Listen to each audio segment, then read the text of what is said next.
Evacuation this morning, head for any three of those stairwells, and we will meet in the main parking lot. The muster point is in the main parking lot just to the right of the building.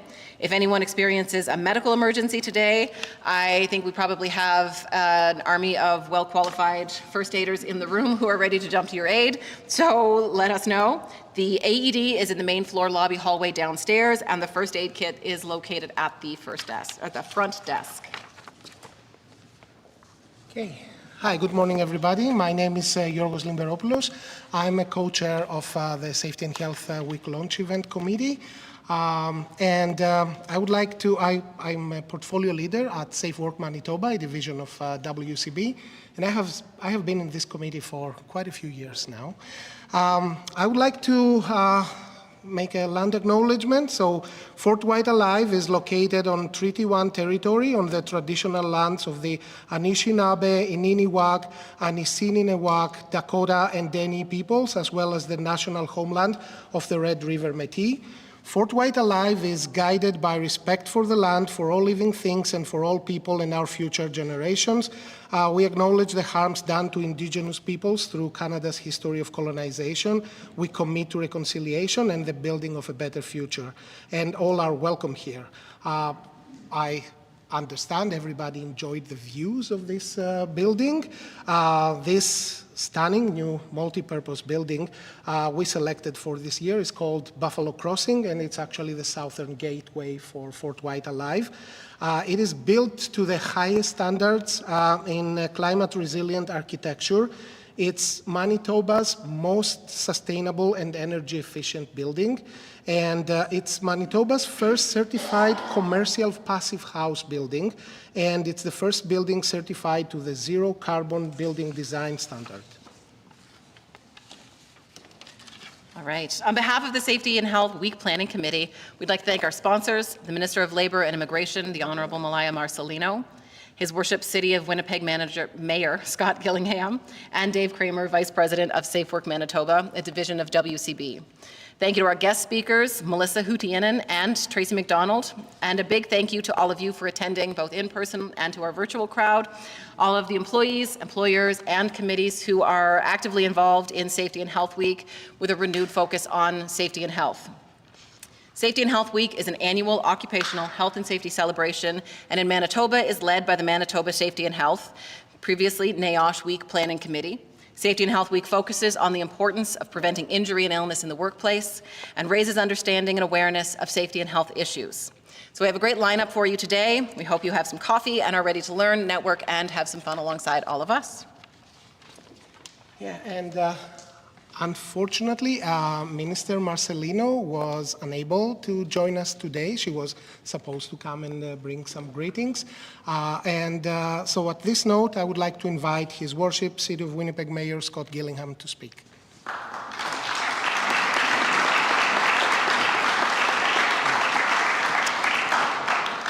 Well, good morning, everyone. It's really an honor to be here today. And thank you very much for the land acknowledgement, and what a beautiful building and setting to have this day. Thank you to Yorgos and to Melanie as well, and to the entire team and all the organizers who've put this day on.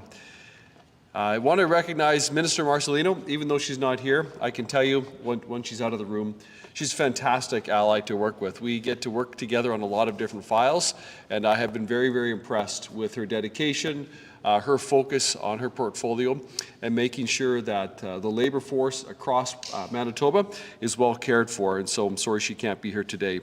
But on behalf of my City Council colleagues and all the City staff, I'm really pleased to welcome you this morning. For almost 30 years, Safety and Health Week has been bringing partners together, partners from business, labor, government, and helping professions, to focus on making all of our workplaces safer for all people. This is a mission, of course, that each one of us has a role to play in, and which we cannot succeed unless we are working together. It's a mission that is vital and should be personal to all of us. In 1968, in one of his very last speeches, Martin Luther King Jr. said that no work is insignificant. All labor that uplifts humanity has dignity and importance. And of course, assuring that workers are safe on the job is fundamental to recognizing the dignity of one another, the value, the importance of one another and the work that everyone does. And I know that that's why all of you are here today. Over the last 3 decades, of course, our understanding of the workplace safety and health has deepened, it has changed, and it has grown. We've come to appreciate the need for health and safety for the whole person, not just the physical person. Psychological safety is a crucial component of overall well-being. This is the focus of Safety and Health Week, and the theme is psychological safety, building a safer state of mind. And today you'll be hearing excellent presentations, of course, and speakers about how to achieve this. I know that our city representatives are eager to learn from the speakers and the conversation this morning and to engage partners on this subject. At the city, we are determined to reduce any stigma about people's mental health needs. We want to ensure that our employees have access to the resources and the support that they need. I know even in my time on council, 8 years as a councillor and now 3.5 as mayor, many of those years as a councillor was the chair of the Finance Committee, and the investments we made in our budget specific to mental health and well-being really have changed over the years. And certainly, I'm very supportive of that. It's the right direction. Education is the key, and this week city staff will have access to a series of virtual sessions and workshops for employees on Learn Winnipeg. We have a number of online resources available, including mental health self-service resources, peer support groups, and all employees have access to our employee assistance program 24/7. We've just introduced a public service awards initiative to recognize employee contributions and support employee well-being. Our Winnipeg Public Library also has a mental health information guide online, open to all residents, including city employees. So physical safety and psychological safety certainly go hand in hand.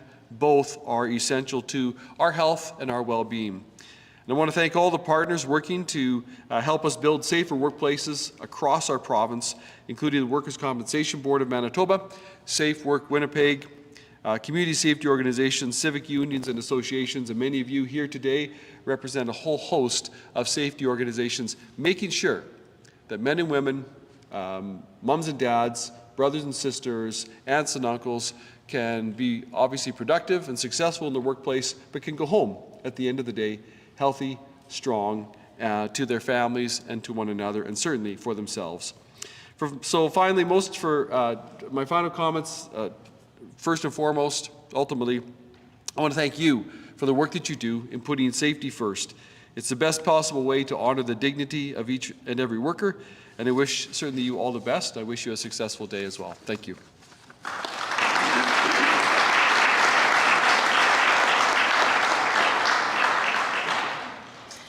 Thank you, Mayor Gillingham, for being with us today and for those words, and we thank you and your entire team for the time and the effort and the heart that you've put into all of these resources for us as well. Please welcome next the Vice President of Safe Work Manitoba, Dave Kramer.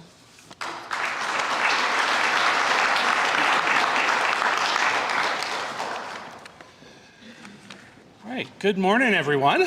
I'm Dave Kramer. I'm Vice President of Safe Work Manitoba, a division of the Workers' Compensation Board.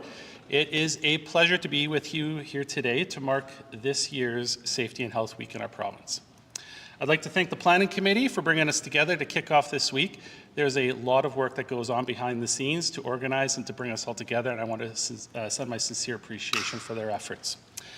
This year's theme, psychological safety, building a safer state of mind, reminds us of a vital aspect of workplace safety that often goes unseen. More than ever, Manitobans are seeking information to support not only their physical safety, but their psychological safety as well. Psychological safety plays an important role in shaping healthy workplaces. Factors such as stress, burnout, harassment, and workplace culture can affect not only individuals, but teams and the overall organization.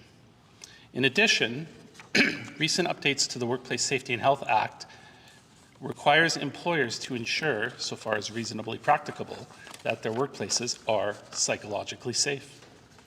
At Safe Work Manitoba, we offer training, tools, resources, and support to help workplaces navigate these requirements. This work is ongoing. It requires commitment across every part of an organization, with each person contributing in ways to support a safe and healthy workplace.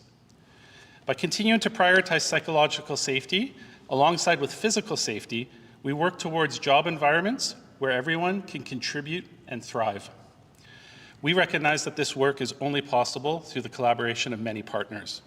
Whether you're an industry-based safety program, employers, workers, safety and health committees across Manitoba, you all play a vital role in strengthening a culture of prevention and advancing safer workplaces. What makes this week and all this work meaningful is the shared commitment across all sectors to prioritize safety. Safety and Health Week gives us a chance to pause and recognize that collective effort. It is an opportunity to reflect on where we are, build on what's working, and recommit to the shared responsibility we all have in keeping people safe and healthy at work. Whether you're a safety leader, a frontline worker, or beginning your career, your role and your involvement makes a meaningful difference in the workplace. I encourage everyone to keep these conversations going beyond just this week. Reach out to your coworkers, ask questions, speak up, share what you're seeing, and continue learning from one another. Safe Work Manitoba remains a respected and trusted resource and partner in the work that you do. Thank you for your ongoing commitment. I hope you have a meaningful Safety and Health Week. Thank you, merci, and miigwech.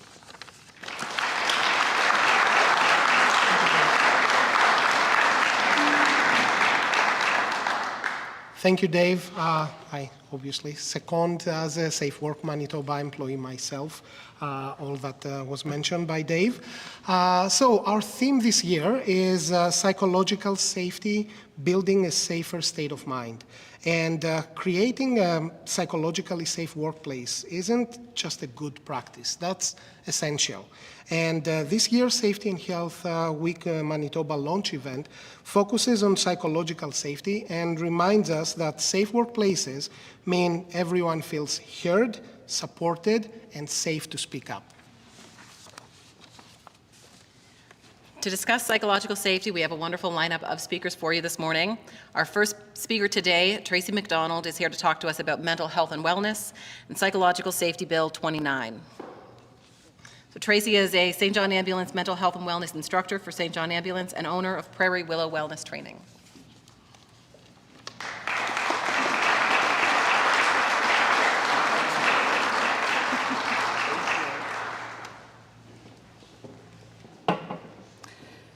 Good morning, everyone. It's a great honor to be here in front of you today, and I appreciate the safety brief.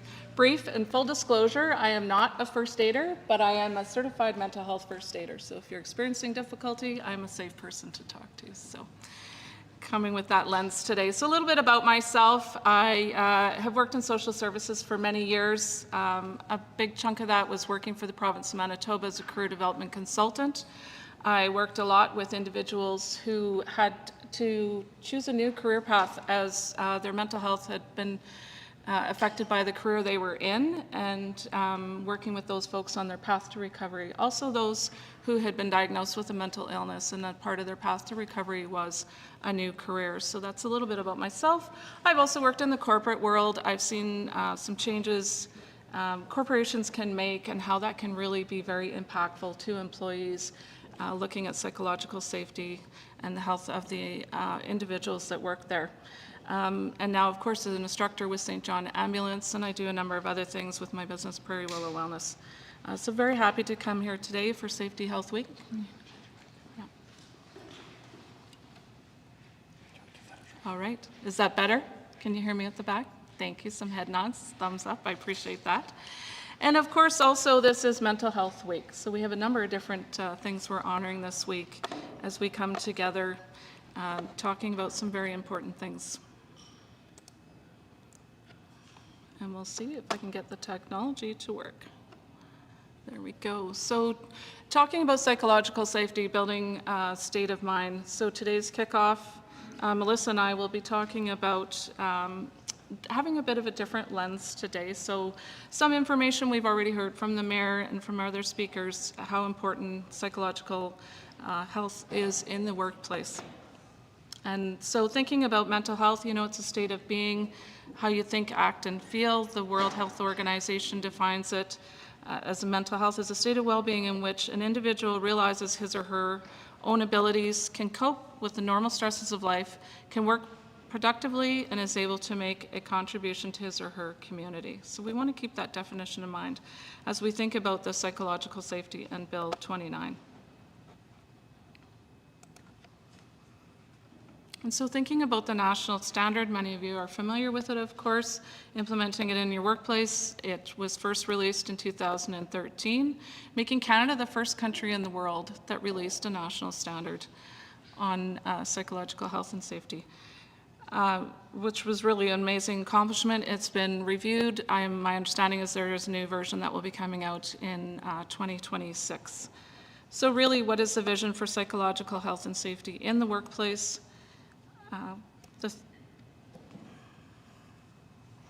And really taking a look at prevention, promotion, and guidance on how to implement the 13 factors. And Melissa will be speaking more to those 13 factors today.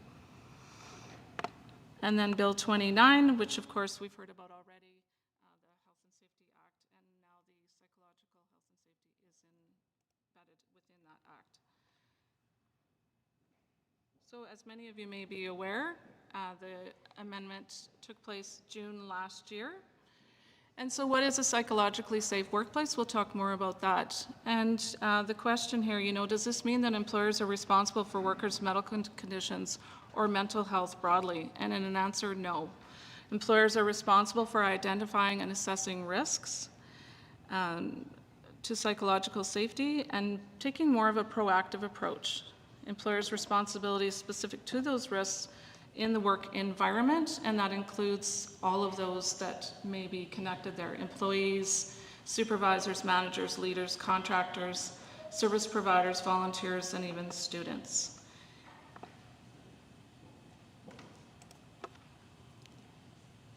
And so starting from a place of understanding, mental health and safety at work is just as important as our physical safety, and we recognize that. We know that your biggest asset is your employees, and we want to take good care of them. So the Act states that a psychologically safe workplace is a workplace in which the psychological well-being of workers is promoted and active measures are undertaken to prevent harm, whether negligent, reckless, or intentional, to the psychological well-being of workers. And I know many of you here today as managers and leaders are familiar with the Act. So some key changes. So the legislation has been amended to include the psychological safety workplace, and understanding that workers' psychological well-being is actively promoted. And there's different ways to do that, and we'll talk more about that. How employers can take active ways to prevent harm. So being, like I said, more of a proactive approach versus that being reactive. And when we think about different factors in the workplace, that could be bullying, workload management, chronic stress, toxic culture, different factors, of course, that are impacting your employees.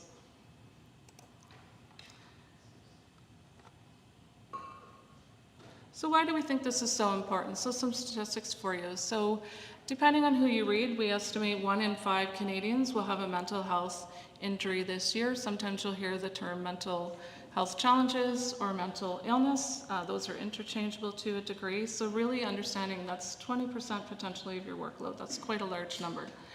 We also understand approximately 40% of Canadians would not disclose a mental health issue to their employer. And that's really important.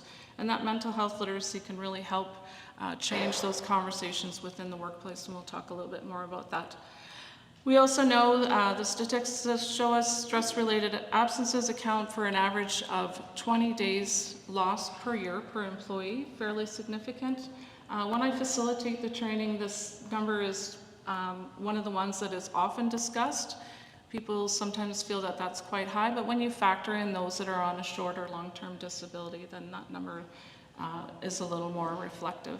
And also, it costs the Canadian economy $50 billion annually in the context of mental health. So that is a fairly significant number. These stats are from a few years back, so of course that number was likely much higher today. So understanding, making those investments in the workplace can really have some key payoffs. So when we think about how managers can help support your employees, one of the important contexts is thinking of stigma. So there's 3 types of stigma: self-stigma, when an individual is internalizing negative beliefs and how they feel shame with their own challenges, their own mental health. Social stigma, of course, refers to the negative attitudes or judgments people are experiencing out in the community. It can come from different sources, media, advertising, different things that we've seen. It's a long-standing social stigma, and that's part of being a mental health champion, is working to reduce stigma in different places. And then, of course, there can be structural stigma. So there could be policies that really don't support a person's mental health. Funding towards mental health can be another example of structural stigma. So managers, of course, different ways to fight stigma within your workplace, leading by example, using non-stigmatizing language, understanding, having those safe conversations, really listening to your team. What is it that they're experiencing? Creating that safe space. When we do mental health training, we spend a lot of time practicing that. You may already be doing it, and sometimes there's different ways to improve on what you're already doing, and really building that culture of acceptance and support. You know, it's okay to not be okay. If you think of certain sectors, I'll use the police or the military, others, you know, that really long-standing, you know, attitude of you just have to soldier on, I'm okay, I can get through this, you know, kind of grit through the day. And how we're seeing a shift, really understanding that it's okay to not be okay, having those conversations, supportive, peer-to-peer or manager-to-peer, to employees, pardon me, and really having a good talk about what it is you're experiencing, creating that safe space and supporting that individual in different capacities. And then, of course, education and awareness.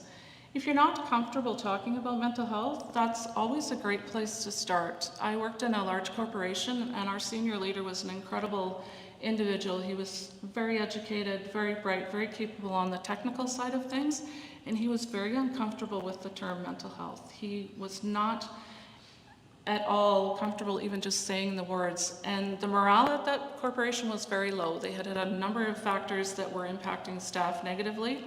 And part of my role there was trying to help increase morale, improve workplace culture, and really encouraging individuals to be comfortable with those conversations. So the mental health literacy can be a really great starting point for those that may not be comfortable with the language.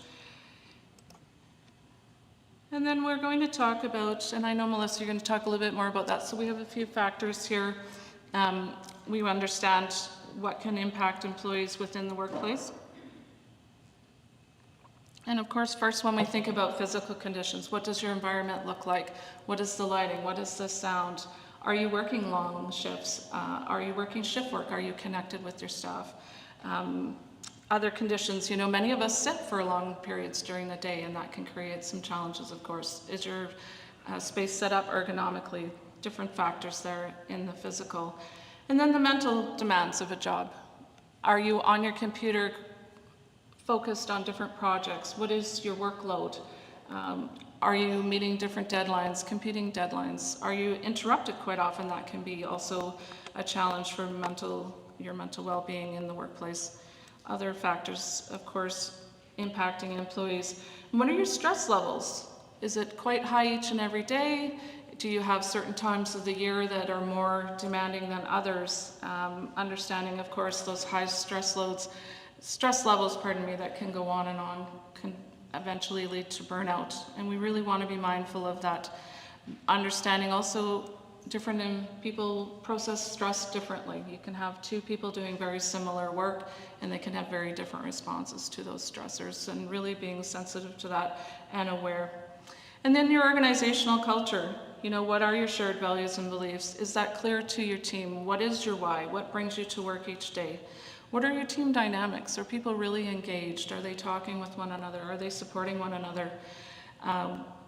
We don't, you know, what is your morale? And there's different assessment tools, and we'll talk a little bit more about that. What's the overall job satisfaction? Do people look forward to coming into work? Do you have that Sunday night dread? You can't sleep, you're starting to think and worry about the week ahead and what are all the variables facing you, and really, you know, we know overall job satisfaction can change along the way, different variables outside of our control, of course. And is your team really satisfied? Are there things that you can be doing as an employer to hopefully increase a person's overall job satisfaction.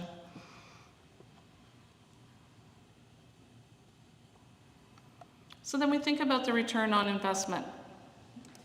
Understanding, taking the standard and implementing it in the workplace. We know mental health clearly affects our work, our day-to-day. It carries over to our personal lives, of course. And as I said, really being comfortable about how to talk about mental health. Having that mental health literacy, what does that look like? Are you a safe person to come and talk to? We know the costs are already there. It can impact turnover, it can impact sick leave, long-term, short-term disability leaves. We know if you're not making those investments in your psychological safe workplace, you're already seeing some impacts. And what are some changes before that return of investment? Really, where are you right now? Taking that assessment, and we'll talk a little bit about tools. What's already there, and thinking about some metrics, how you're going to measure the progress that you're going to be starting from. And understanding the starting point, really where are you and what dollars do you have available to make that investment in your workplace, in your team, and what kind of return. Depending on who you read will depend, the numbers are quite different. Some documents will show it can be for every dollar spent, it's as high as $4 return. Other organizations have different numbers on that. So really understanding, make that investment up front. And so not starting from scratch.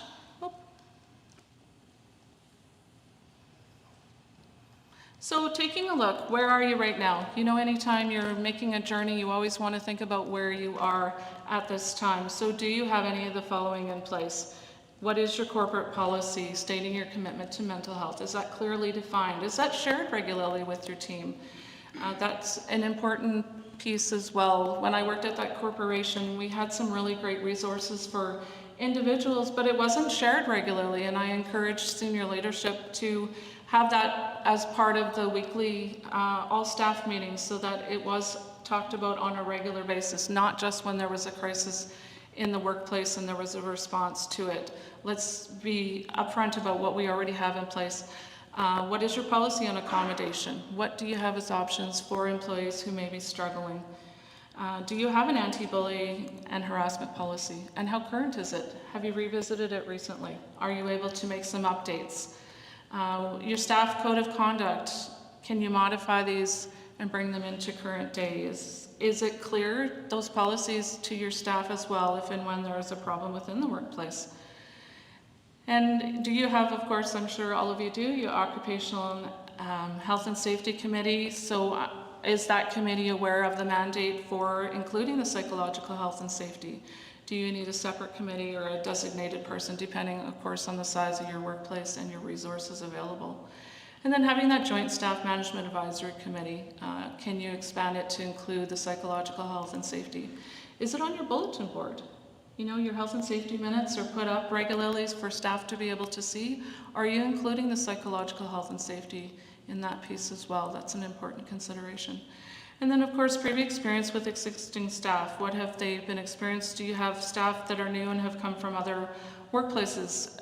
Thinking of examples of what other workplaces are doing.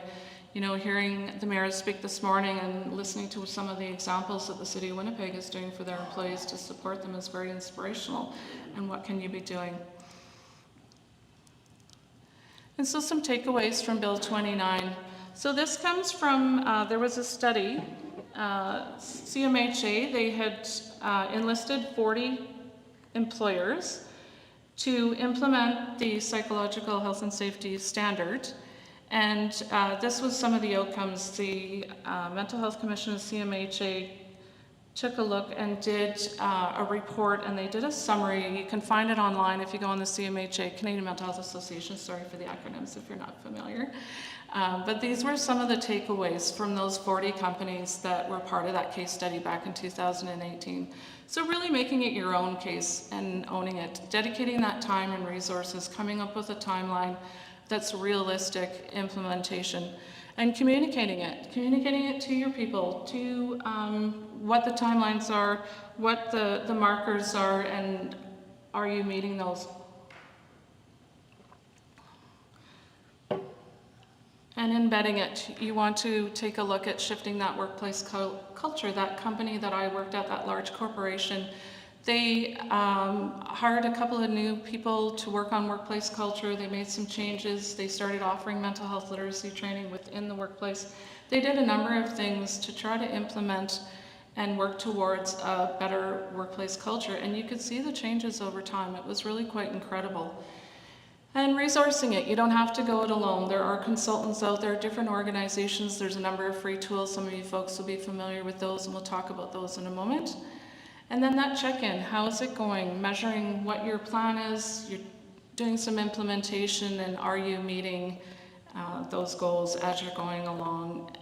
And the care and feeding, sustaining that focus, keeping your organizational focus, really understanding what your goal is. It can be difficult sometimes to get buy-in from staff. I remember, I won't say the employer, but I had started somewhere. And about a week in, they were going to have Deloitte & Touche come in, and they were going to do a survey on workplace wellness and all these things, and we as employees could go and be part of these discussions. And I was like, yes, this is amazing. How awesome of this employer to invest in employees. And I was all fired up, and people were like, settle down. We've been here before. You're gonna go, you're gonna have your say, and nothing's going to come of it. And this is many years ago. And so I went and I had my say, and I was part of what I thought would be solutions, and I was really very passionate, and some of my colleagues were maybe not as engaged as I was. And a few months following that, I said to my manager, okay, I'd really love to read this report when it comes out. And she said, when we get it, I'll let you know. And I said, okay. And then another month or two passed, and I said, how's that report coming? I'd really love to, I'm a data nerd, I really want to see this. What was the input? It was offices all across Manitoba.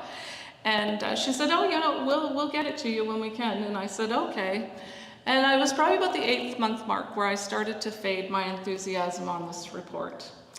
And then flash forward 10 years later, they were coming back to have some input from employees, and I wasn't as engaged or as excited about coming and having my say at this, unfortunately. So really that when you're doing your surveys, gathering that data, getting your employees engaged, really giving them that feedback and plotting out your map. Where are you going with this? And so some resources for folks. And I know you know them. If we had more time today, normally when I'm up speaking with a group or doing some mental health literacy, I love to have people engaged. I know many of you in the room are familiar, of course. So we've got the national standard, the psychological health and safety in the workplace, often referred to as the standard. You can download it for free if you're not familiar with that. The Mental Health Commission has Assembling the Pieces Toolkit. It's a guide for you to now take a look at the standard and how are you going to implement that into your workplace. Our friends over at Guiding Minds at Work have some excellent tools. There's a survey on there you can send out to your employees. They talk about the data, how to interpret it. There's many different resources on there for folks.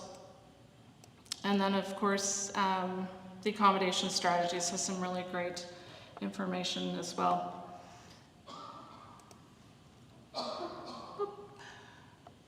Sorry, I'm using 2 of these today, which is more than my brain can handle, apparently. All right, so a couple of QR codes. Our friends over at Canada Life have workplace strategies for mental health. There's some really excellent information on there.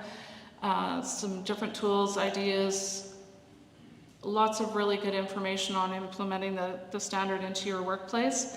And then, of course, CMHA, it is Mental Health Week this week. There are some toolkits on their website.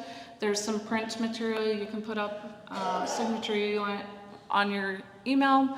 I know it's kind of late for this week, but there's always an extra. The CMHA does a really great job getting resources out to people. And then, of course, when we think about mental health literacy, St. John Ambulance has a couple of courses. So the mental health and wellness course, there is the manager and leader course. It's a full day. We come together, we talk about what mental health is, some of the challenges, identifying when someone may be having some difficulties, how to have those safe conversations, how to create that safe space, and really tying it in with the psychological health and safety, tying it in with the standard in Bill 29 and what that looks like in the workplace.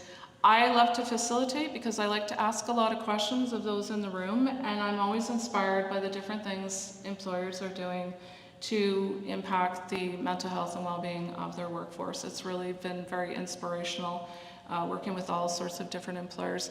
And then the peer-to-peer course at St. John Ambulance also available, and we know that peer-to-peer supports can be very impactful in the workplace. Having those teams, I was a wellness ambassador at that large corporation, and we were available if and when a staff was encountering difficulties. If you think back to that stat, 40% of employees are not necessarily comfortable talking to their manager about their mental health challenges. So that peer-to-peer support can be really critical in the workplace. The courses at St. John Ambulance, of course, are available in Winnipeg or Brandon in person, and they're also available virtually. Both courses are one full day. And then this is a QR code. It takes you over to the St. John Ambulance site. You've got your, there's cards in your swag bag there as well with Brian. He's the business development manager over at St. John Ambulance, and he can connect you and talk about more about the courses. And so thinking about today, building those stronger connections, building those psychologically safe workplaces, looking at the standard, knowing you don't have to go it alone. There are many different organizations out there that can help you implement the standard. Looking at some case studies of positive impacts employers have had in the workplace. Understanding the importance really of the mental health of your workforce. We know there's so many changes to the labor market. Finding good people can be really challenging, and you want to keep them happy, you want to keep them well in your workplace. And so understanding, of course, Safety Health Week is not just 1 week. It's the whole year, and the Mental Health Week as well this week. It's not just that 1 week. May is also Mental Health Month. There's a number of different trainings, courses, resources going on for the month, and of course looking past May, understanding the importance of mental health in the workplace and implementing that psychological health safety, the standard. Thank you.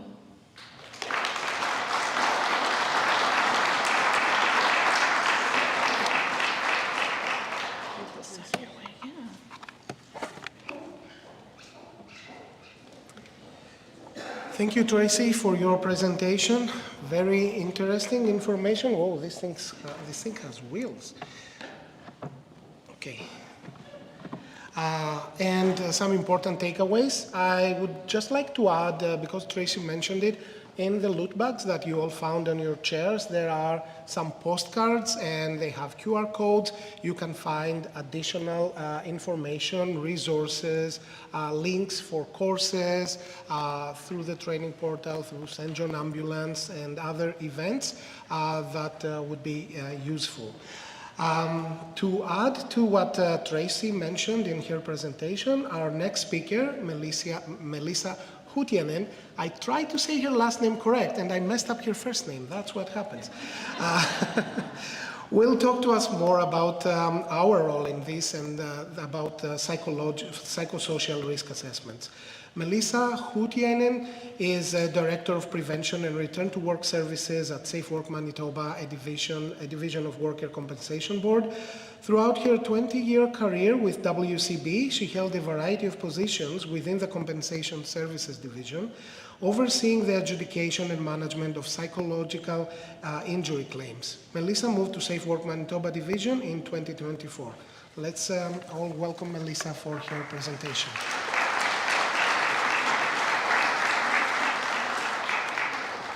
I'm going to just adjust these slightly, maybe. Good morning, everyone. Okay, got my presentation up. This is all good. I wanted to thank the Safety and Health Week Organizing Committee for inviting me to present today. And Tracy, thank you so much for your keynote this morning. Stepping in on short notice is very impressive. Did a great job. So now that we've got a good understanding of our legislative requirements, how do we as employers and safety professionals ensure that we're taking meaningful steps to build psychologically safe workplaces? Well, conducting a psychosocial risk assessment is an excellent place to start. Oh, there we go. Oh, there I am. Before we get into it, I wanted to share a little bit about myself and specifically my experience with regards to psychological safety. So as Yorgos mentioned, this is my 20th year with the WCB. Actually, fun fact, I was a summer student 2 years before that, and so this is actually my work anniversary of starting with the WCB. So yeah, started as a student and never really left. But it's clearly a good place to work, so it's good. I've worked mostly in the compensation services division. So that's the area that specializes in adjudication and management of psychological injury claims. During that time, I worked through a number of changes in workers' compensation legislation and policy that have impacted how psychological injury claims are reviewed within the workers' compensation system. Having personally worked with individuals and employers experiencing the effects of psychological injuries, I'm really encouraged to see that workplace safety and health legislation in our province is now amended to include psychologically safe workplaces as a legislative requirement. Throughout those years, I've listened to a lot of countless stories from individuals that have been suffering from psychological injuries, whether it be the worker themselves, their employer, or even family members struggling with how to support them. And so many of those situations could have been prevented or the effects lessened if psychological safety had been a priority. And so in Manitoba, updated legislation has now made it our shared priority, and I think that's a really, really important step. Oops, there we go. So, psychological safety, psychosocial risk assessments, we could be here all day talking about this topic, but I think I've got about 30 minutes, so we're gonna scale it down a little bit. What we're gonna talk about is, why consider psychological health and safety, and why is it important? I will touch a little bit on the 13 factors that impact mental health. We'll talk about the importance of that psychosocial risk assessment, because that's really gonna tell you where you stand now and where you need to go. And then, what does measuring success look like for something like this? So I think context is important. So let's consider these facts as we start. 2/3 of Canadians spend 60% or more of their time at work. So we spend a lot of time at work. In fact, most of our waking hours each week are spent with our employer and our coworkers. Due to that fact, work can have a significant impact on our mental health and our well-being. In addition, we each have complex lives where we strive to maintain the delicate balance. Does everyone know what the delicate balance is? You've got your home life, you've got your family life, you've got your kids, you've got your friends, you've got your finances. Oh yes, you've got work too. General life circumstances can impact our psychological health. For some, the workplace can be a refuge. For others, the workplace can play a role in making existing mental health issues worse, or it can even be the cause of those issues. Not addressing psychological health and safety in the workplace has a significant cost. Mental health conditions are the leading cause of disability, absence, and presenteeism. Now I'm with the WCB, so I like to bring it back to the system a little bit here too. This gives you a sense of the impact of these claims on the WCB system. So work-related mental health conditions or psychological injuries are having a significant impact. Psychological injury claims account for just 3% of all claims we accept annually at the WCB. It's a very small percentage. But despite that relatively small volume, these claims have a significant impact on our system. In the last 5 years, the number of accepted time loss psychological injury claims has increased by 113%. That's in 5 years. In 2024, the average days lost for psychological injury claim was 124.3 days. That's about 4 months. On average, there's 3.3 times longer, these claims last 3.3 times longer than a physical injury claim. So we know once they're in our system, these individuals are going to be with us for a while. It takes them some time to recover. And when we compare to physical injury claims, a psychological injury claim will cost on average 5.1 times more. It's significant. So these statistics, even what they are, it's important to note that this data likely underrepresents the impact. This data applies to standalone psychological injury claims only. So those are individuals that have come through our door with just a psychological injury claim. This doesn't factor in the many physical injury claims that also have overlapping psychological factors, which is not represented here. We also know, due to stigma, that these claims are highly underreported. So we need to kind of take this with, a bit of a grain of salt, that the issue is actually much more significant than just what's on the page here. So why consider psychological health and safety? So I think we're all aware of the ethical and moral, legal, and financial arguments for physical health and safety management systems. And those arguments remain true for psychological health and safety as well. When we consider the ethical and moral considerations, there's a growing expectation for employers to provide respectful, caring workplaces. Employers who make the moral case for psychological health and safety are well positioned to instill trust and respect in their workplace. Workplaces motivated by moral considerations are likely to reap the benefit of an engaged workforce and increased productivity. When we consider financial implications, I've shared some of those just from the workers' compensation perspective, but there's obviously much more than that. Psychological health and safety impacts the workplace bottom line. Adopting practices that promote workplace psychological health and safety, improve workers' health, workplace health and safety, they offset performance costs, and they enhance employer brand or reputation. And finally, when we consider legal considerations, that's where we have things such as Manitoba's Workplace Safety and Health legislation, Bill 29. We have the Human Rights Code. We have duty to accommodate. Workplace health and safety legislation requires employers to address workplace harassment, bullying, and violence, and to have protections in place for employees who work alone. Manitoba's legislation now specifies the requirement to enable a psychologically safe workplace. And legislators, administrative tribunals, and courts appear increasingly willing to impose duties on employers to make reasonable efforts to accommodate employees who are impacted by mental illness. So Tracy talked a little bit about psychological safety in the workplace, but I think it's always worth repeating a little bit.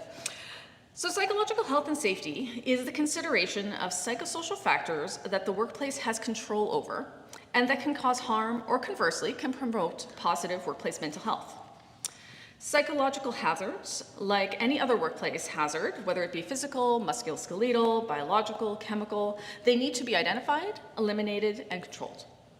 You will notice that this definition is very closely aligned to what makes for a psychologically safe workplace in Manitoba's Workplace Safety and Health Act. And the Workplace Safety and Health Act speaks specifically to psychological safety and not psychological health and safety. And this choice of words is actually really deliberate. Psychological health or mental health is a broad, all-encompassing term. Many factors impact mental health. We talked about them. Family stressors, job stressors, financial stressors, maybe injury and illness, even relationships. Psychological safety and psychological safety in the workplace is more specific to an employer's obligations. As an employer, you have control and impact on what a worker experiences during their workday with you. You do not have control over what happens outside the working hours, those general life stressors that impact mental health. The legislation and the wording that has been chosen acknowledges that. Employers are responsible for what occurs in the workplace. This includes ensuring the physical safety and psychological safety of workers. So what about employees that have mental health challenges unrelated to work? Is this the responsibility of the employer? And my answer to this is that mental health is a 24/7 concept. It is not possible for workers to leave their mental health struggles at the door. These struggles can impact an individual's ability to perform at work. And while employers do not have control over what occurs outside the workplace, employers do have control over how their workplace systems respond to those issues, whether they're work-related or not.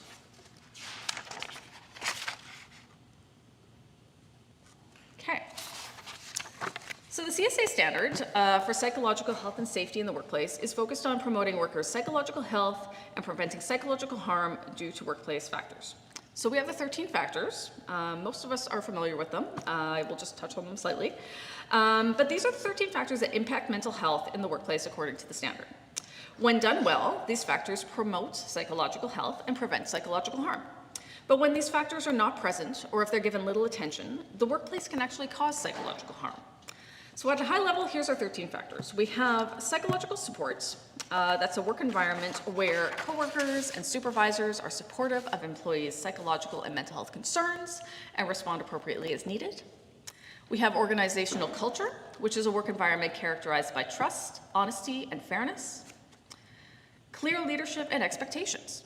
A work environment where there's effective leadership and support that helps employees know what they need to do, how their work contributes to the organization, and whether there are changes coming. Civility and respect. A work environment where employees are respectful and considerate in how they interact with one another, as well as with customers, clients, and the public. Psychological job fit and demands. I think this is a really interesting one. It's the work environment where employees' interpersonal and emotional competencies fit within the requirements of the position. Growth and development is another important factor. It's a work environment where employees receive encouragement and support in developing their interpersonal, emotional, and job skills. Conference attendance, days like this is actually a great example of growth and development factor. So the fact that your employers have all supported you be here is actually something that they're doing to support one of these 13 factors. Recognition and rewards. So this is where employees receive appropriate acknowledgement and appreciation for their efforts in a fair and timely manner. Involvement and influence, where employees are included in discussions about how their work is done and how important decisions are made. Workload management. I think we talked about that a little bit. It's where tasks and responsibilities can be accomplished successfully in the time available. Do we all feel we have that? I think we have some work to do there. In terms of engagement, that's another one. It's where employees feel connected to their work and they're motivated to do their job well. Okay, only 3 more, there's 13. Work-life balance. I think this one is really important, and I think it's important to me. I can speak to that. It's where recognition of the need for balance between the demands of work, family, and personal life. It's maintaining the delicate balance. We have to be able to do that. Psychological protection. It's where employees are protected from bullying, harassment, and violence, and they feel safe asking questions and identifying hazards. And then the final one I want to highlight is one that we're probably most familiar with. It's protection of physical safety. It's where employees' physical safety is ensured and employees feel safe asking questions and identifying hazards. Okay. So why do a social risk assessment? Well, they're really important. I think, this group is really comfortable with risk assessments, I'm assuming. And so psychosocial risk assessments are really, no different. But when you are doing a psychosocial risk assessment, I think letting those 13 factors that impact mental health in the workplace guide your assessment are really key. So Safe Work Manitoba has recently developed a psychosocial risk assessment tool for employers, along with resources that assist in determining a psychosocial hazard priority list. QR code will take you there. I think it's also one of the cards that's in your loot bag. Along with the psychosocial risk assessment, we also have sample controls to address those psychosocial hazards. This information will take you to our website where we do have some good resources. We have the assessment tool itself. As I mentioned, I don't think this group is any stranger to risk assessments, and I'm sure that you all have safety and health programs in place. And if you have a safety and health management system, you already have solid mechanisms in place to identify hazards, assess risk, and implement those controls. So at its essence, a psychosocial safety risk assessment is really no different. Just think of it assessing your current safety and health and employer programs and policies through the lens of psychological safety. Let the 13 factors that impact mental health in the workplace guide your assessment. Conducting a psychosocial safety risk assessment identifies the workplace factors that may pose a risk to employees' psychological safety. In some cases, those risks may be the same physical hazards you've already put controls in place for. Tracy talked a little bit about, not starting from scratch, really looking at your current systems and seeing what you have in place. So let's just, for example, go through protection of physical safety. It's one of the 13 factors that impact mental health, and it's where physical safety is ensured and employees feel safe asking questions and identifying hazards. So I'm going to share some possible controls to address the factor of protection of physical safety, and I'm going to assume that all of you have some of these controls in place. So just quick show of hands, because we just got to be a little bit active here. Who in this group has a health and safety program in place? Okay, this is excellent. Basically everybody. I would expect nothing less of this group, I'm just telling you. Who has process for identification, elimination, and control of hazards? Yes, good. Okay, that's your HERC, essentially. Who provides their employees with safety training? Okay, most of the hands. This is good. Who provides their employees with the appropriate tools to do their job? Another thing that's very important. And finally, who has a health and safety certification program, such as Safe Work Certified or CORE? That's still a good group. Okay, this is fantastic. So when you think of it in terms of, protection of physical safety, everyone that raised a hand here, these are controls that address that factor. Okay, and when you're addressing that factor, you're actually already taking steps to address psychosocial safety in the workplace. Protecting your workers' physical safety also helps to ensure their psychological safety, and everyone here is already taking important steps. So we won't go through the entire risk assessment because, as I mentioned, that would be most of the day. But I do think it's important to look at your current systems and see what you already have in place. In some of the conversations I've had with employers, especially as they start looking through Bill 29 for the first time, I think there's a lot of uncertainty as to, how am I even going to take this on? And my message is really, everyone already has something in place. You just have to look through it through a different lens. And so that's why, conducting a psychosocial risk assessment, using those 13 factors to guide you is so important because it does show you exactly where you stand and helps you identify those gaps so you can start taking meaningful steps.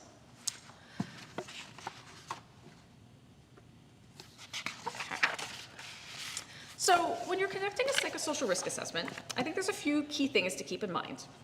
So in Manitoba, a competent person for conducting a risk assessment per the Workplace Safety and Health Act and regulations is someone who has necessary knowledge, training, and experience to identify, evaluate, and control workplace hazards and risk. The Safe Work Manitoba psychosocial risk assessment that we've developed, it's been developed with the intention that it be completed by the Workplace Safety and Health Committee members, or the Workplace Safety and Health representative, or perhaps the workers at the workplace. The comprehensive questionnaire can be modified to identify psychosocial hazards based on the psychosocial factors in your respective workplaces. So I think when you pull up the risk assessment for the first time, it's very long. We wanted to include sort of everything, but the idea is that you can modify it based on your needs. There are other psychosocial risk assessment tools out there as well. We talk about guarding minds at work, there's Stress Assess. It doesn't necessarily matter which assessment tool you use. I think it's just important that you use one and you get a good baseline as to where your organization's at. So going back to those 13 factors that impact mental health, engagement is another really important factor. And so seeking input from your employees, including them in development of your policies, procedures, and team goals, helps build engagement. So engage your Workplace Safety and Health Committee or worker representative in conducting that psychosocial risk assessment. It sets the tone that you're creating a psychologically safe workplace. It also helps improve that engagement factor. Depending on how your organization is structured, a single psychosocial risk assessment may not be sufficient to address all areas.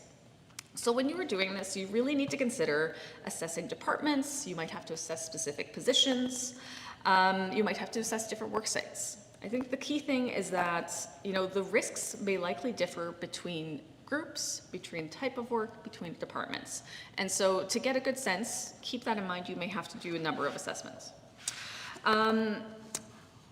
Your committees and your worker representatives are most closely connected to the work. So when we talk about engaging this group, consult with them often. Use their specialized knowledge of the psychosocial risks they may encounter to ensure the controls you're putting in place actually meet their needs. Some sample controls for engagement include near miss and injury reporting procedures. It could be feedback mechanisms such as worker surveys to gather input on culture, company direction, or even psychological safety in this case. It could be ongoing safety training and education regarding updated standards, procedures, and best practices. Oh, a little too quick with my mouse here. So you've completed your psychosocial risk assessment, you've determined your hazards, you've prioritized those hazards, you have implemented controls. So how do you measure success? So psychological safety is not check marks on a page. I think that's a really important piece. It is something that is experience. And so as leaders and as employers and as safety professionals, we're not the ones that are going to determine if our workplaces are psychologically safe. It's going to be the perceptions and experiences of our employees that's going to determine that.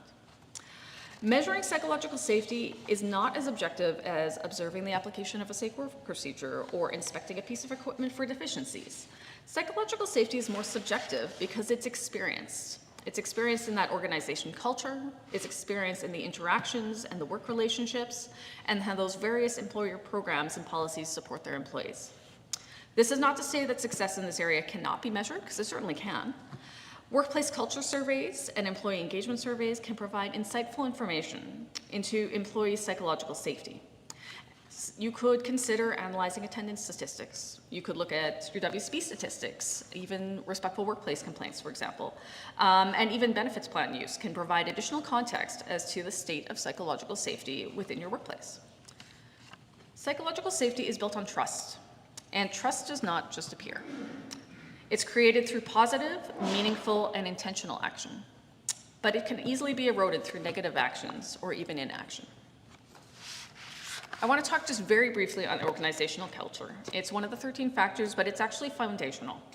It's the degree to which work environment is characterized by trust, honesty, and fairness. So there's many things can build or break culture. Some potential controls to consider that can help to build better culture would be establishing a psychological safety committee or a workplace wellness committee. Team building events could be good things that enhance culture. Even having conflict resolution mechanisms, it sort of just explains how everyone's going to manage within this workplace and those organizational norms. Much of building culture occurs in our day-to-day interactions, and every employee has a part to play in the organizational culture, but leaders set the tone. Organizational culture is not a destination. It is a journey. It is something we must constantly work at. So regardless of which of the 13 factors you address first, do not you lose sight of your organizational culture, because it will be foundational to your success.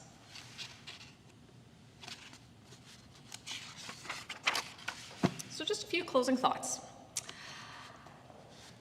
If there's anything that I want you to take away when you leave today, first thing, review your existing programs through the lens of psychological safety. Your current programs already have some great things in place that address and support psychological safety, and let the 13 factors guide you in your review of that. Second thing, engagement matters. So when you're doing a psychosocial risk assessment, engage your staff, engage the ones that are doing the work, engage your workplace health and safety committees. Have them be a part of the process. Third, keep culture at the forefront. It's foundational and you need it to succeed. And it's small things. It's those small things you do every day, those small interactions. Improving culture is not a quick fix, so just always keep it in mind. And finally, psychological safety is experience. Success is a measurement of employee perceptions and experiences. So consider what indicators of psychological safety might look like in your organization. And have a good sense of where you're starting from at the points of your first psychosocial risk assessment, because this is going to help you measure your progress as you work towards enabling a psychologically safe workplace. I want to thank you all for joining us today. I want to thank again the organizing committee. They've done a lot of work putting this great event on, and I appreciate the opportunity to speak to you today. Thank you.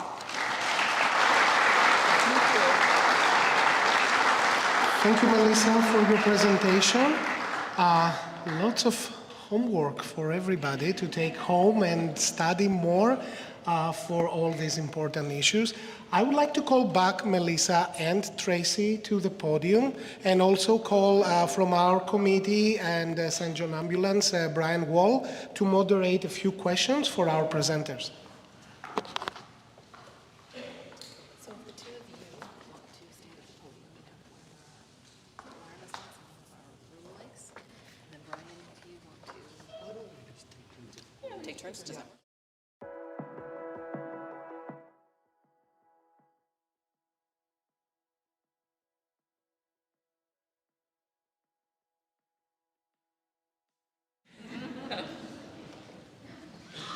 Good morning, my name is Brian Wall. I'm the Director of Business Development with St. John Ambulance, and I'm part of the committee, the organizing committee for today.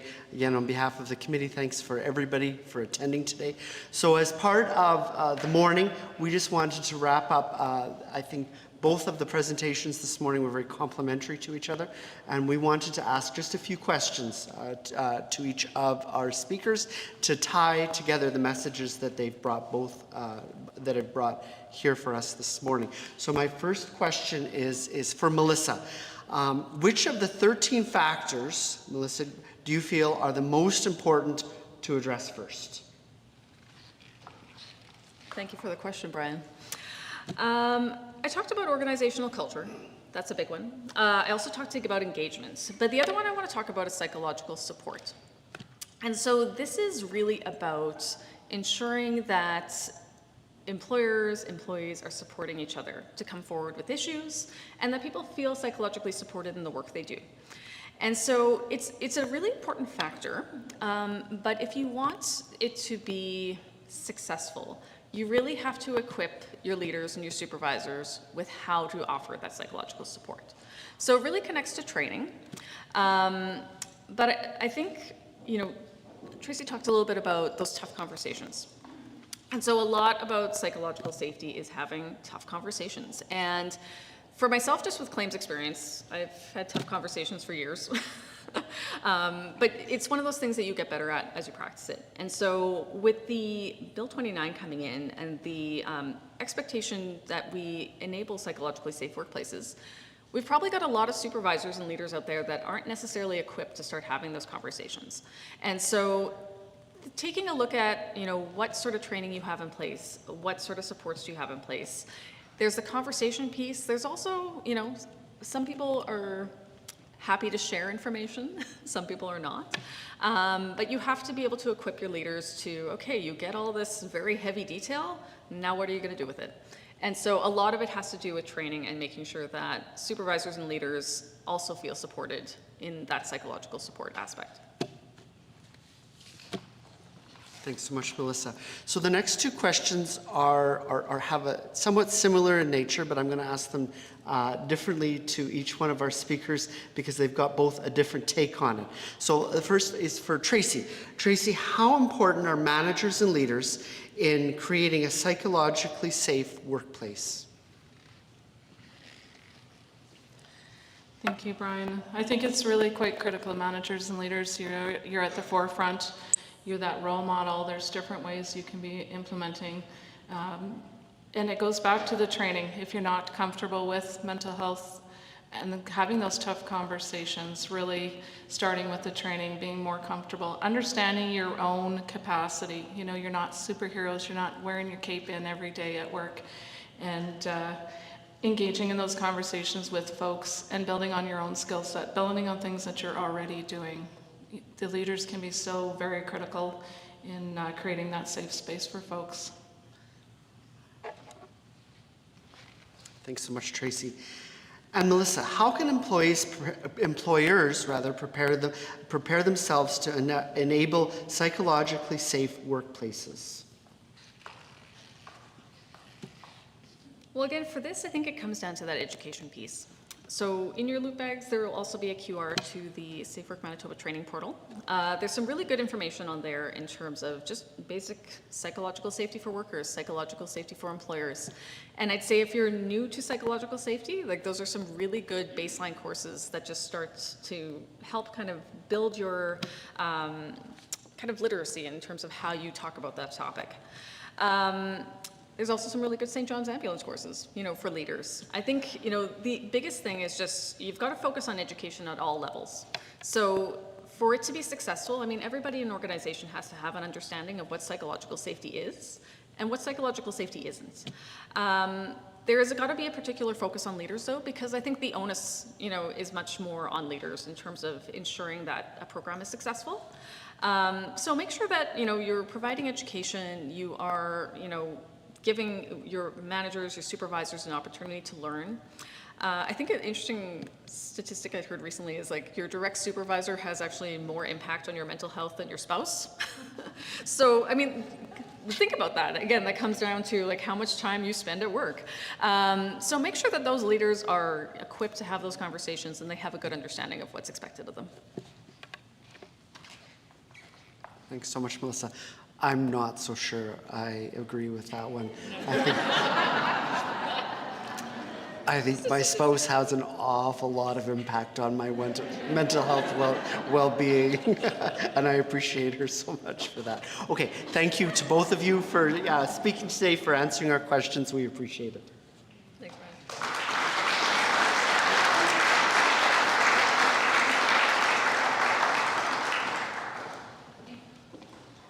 Thank you, Melissa, Tracy, and Brian, for this discussion. Thank you all for sharing your knowledge and your experience in this matter. I believe everyone in this room has learned something to take back to their workplaces with them and put into use, hopefully. If you weren't already aware, this event is being live streamed and it will be available on YouTube after the event is over. So if there are resources or tools, items from today's discussions that you wanted to be able to share with your teams, then you'll be able to take this from the YouTube link and use that in your workplaces afterward. Okay, so going to the next session of our event today, I would like to call to the podium Alex Roundtree on behalf of IPAM to present the Richard Bevan Memorial Award.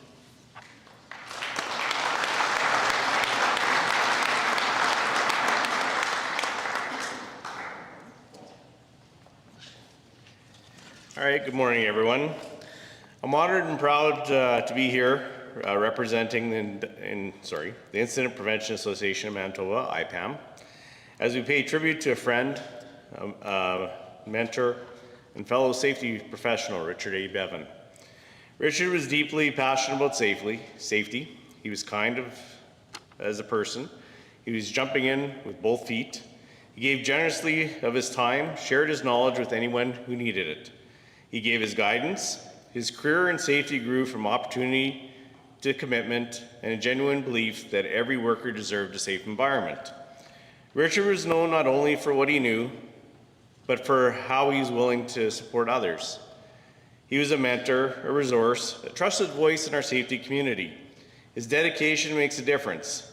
Through this memorial award, his legacy continues to support the next generation of safety professionals. The Richard A. Bevan Memorial is presented to a full-time mature student at the Occupational Health and Safety Program at Red River College Polytechnic who is pursuing a career change and demonstrating commitment in the field of safety. It is my pleasure to announce that this year's recipient is Rosalind Ian, sorry if I pronounced your last name wrong, I apologize. You can kick me later. An Occupational Health and Safety Program student. Rosalind, congratulations on being selected for this award. We are proud to recognize your dedication and wish you every success as you continue your journey in occupational health and safety. So please join me in congratulating Rosalind, this year's recipient of the Richard A. Bevan Award.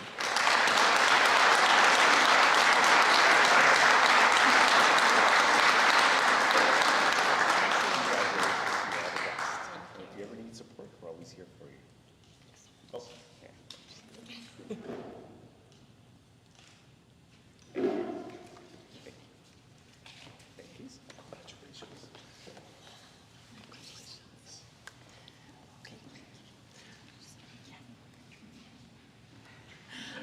All right. Thank you to you both. Next up, we have Joshua Godardo joining us to present the SSM Award.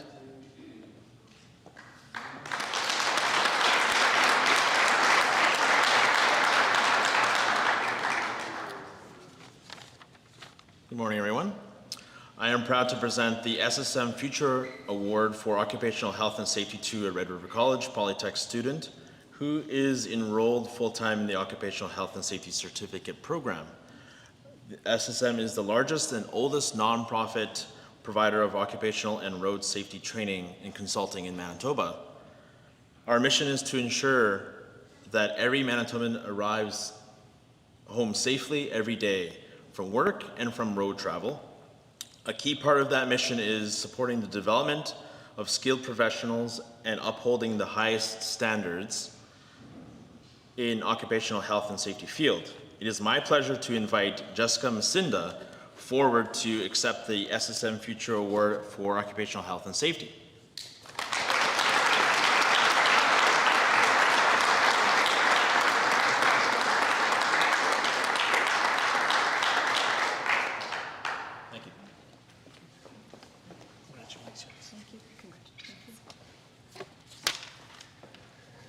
Okay, we have a couple more awards. The next one is I would like to call Brian Wall from St. John Ambulance to present the St. John Ambulance Award.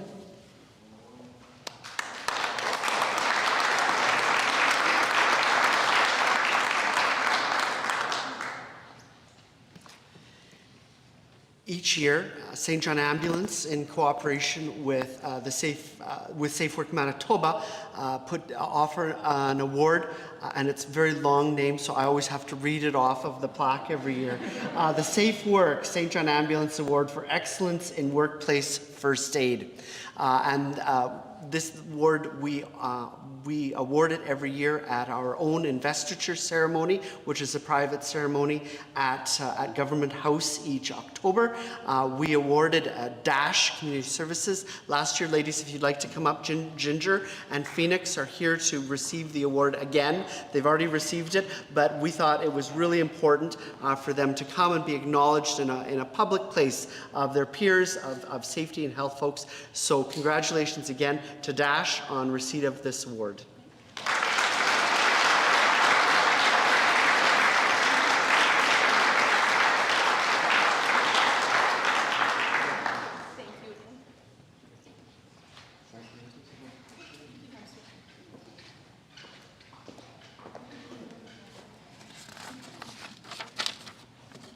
All right, next up we have Jody Pluchinski with RRC to present their student award.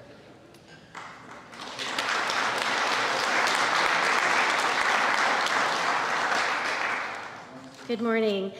This award that I'm presenting today goes to Lindsay Kellett. Lindsay is a student from Red River College Polytechnic. She was chosen for this award from not only from her peers, but also her instructors as well. Lindsay received consistently strong and compelling feedback from her instructors, including the following comments. Lindsay has shown professionalism through consistent attendance, punctuality, participation, and leadership. She has demonstrated a strong interest in the profession and regularly supports her peers. She interacts and collaborates effectively with classmates, shows a passionate interest in the subject, and willingly shares her knowledge with others. Please join me in congratulating Lindsay for this award.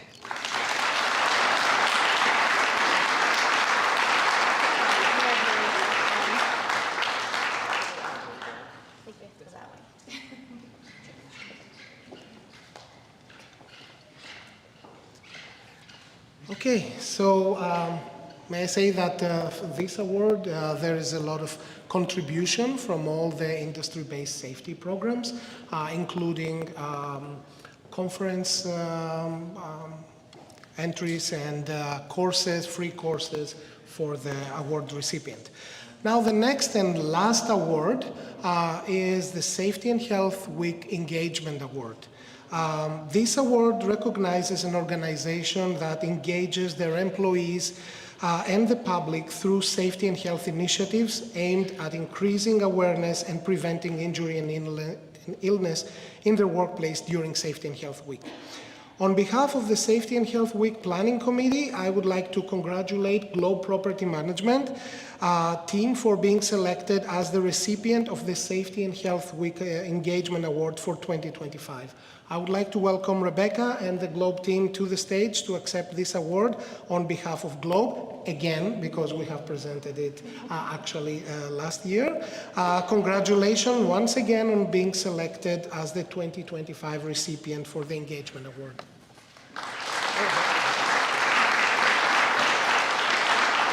Heidi, behind the wall. Thank you very much.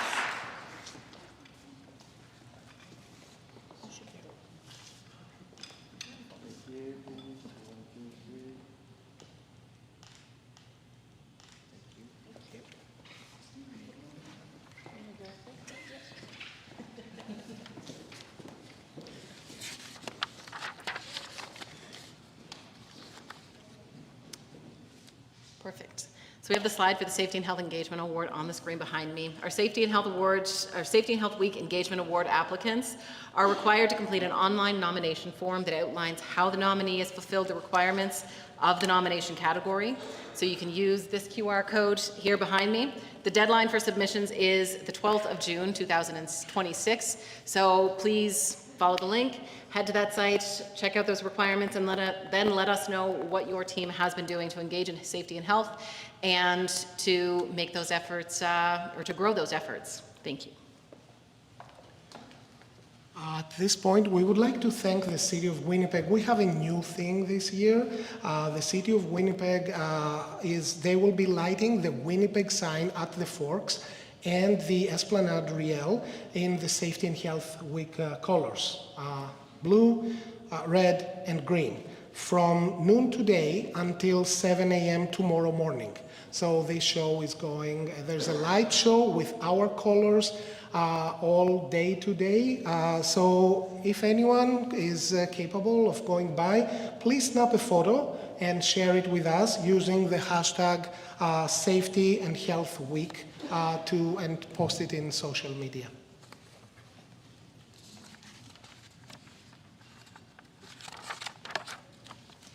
All right, that's it for our programming today, everyone.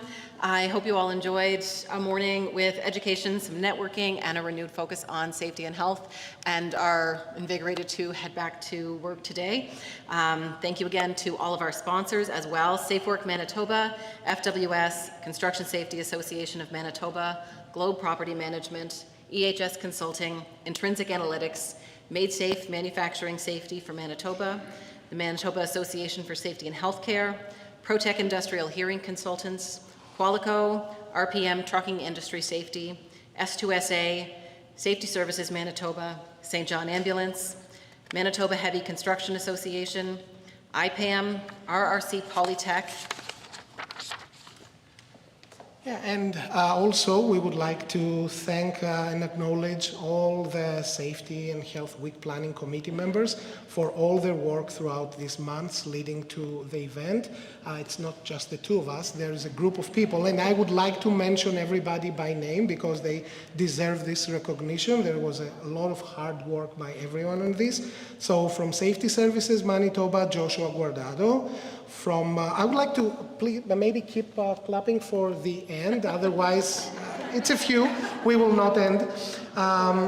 So Joshua Guardado from Safety Services Manitoba, Rebecca Miles from Globe Property Management, Brian Wall from St. John Ambulance, Fred Carlson from the City of Winnipeg, Megan Brook from MASH, Erin Black from Manitoba Heavy, Sophia Raymer from Safe Work Manitoba, Delaney Kunzelman from Manitoba Heavy, Corel Taylor from MPI, Richard Haze from Made Safe, Holly Wilbon from RPM, Dulcia Sanasgama, sorry Dulcia for messing that up, from S2SA, Megan Story from CSAM, Jody Plusinski from Red River College, Melanie Zukowski from Motor Coaches Industry, and myself, I'm Yorgos Limberopoulos from Safe Work Manitoba.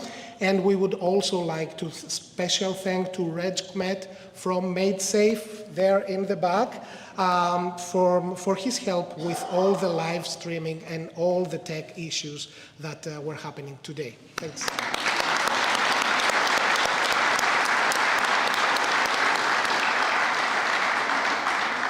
So that's it. On behalf of the Safety and Health Week Planning Committee, let's go forward with a renewed focus on safety and health in all our workplaces and personal life this week and every week moving forward.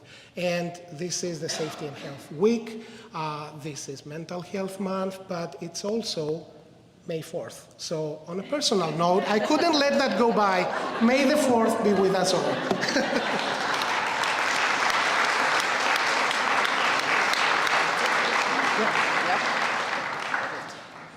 You can stay around and mingle. We have the room for about an hour more, so there's coffee in the back.